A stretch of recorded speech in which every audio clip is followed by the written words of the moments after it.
Narito ang ilang payo para sa masaya at malusog na paglaki ng isang sanggol. Bigyan ng pagmamahal at atensyon. Ang mga sanggol ay lumalaking mas masaya at panatag kapag nararamdaman nila ang pagmamahal, pag-aaruga, at pagyakap ng kanilang mga magulang o tagapag-alaga. Siguraduhing sapat ang nutrisyon. Sundin ang payo ng doktor tungkol sa pagpapasuso o pagpapakain. Habang lumalaki ang bata, magbigay ng masustansyang pagkain na angkop sa kanyang edad. Panatilihin ang maayos na tulog.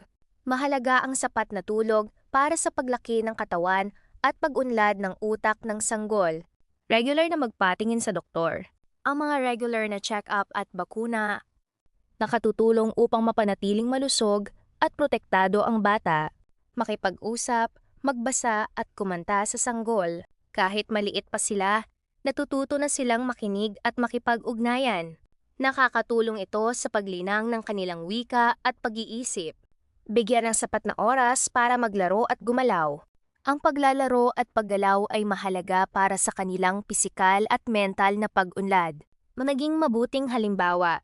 Ang mga bata ay natututo sa pagmamasid. Ang isang tahanang puno ng pagmamahal, respeto, at pag-aalaga ay malaking tulong sa kanilang paglaki. Isang simpleng paalala, ang sanggol ay hindi nangangailangan ng perpektong magulang. Ang kailangan niya ay isang magulang na mapagmahal, mapagmalasakit, at laging handang gumabay sa kanya.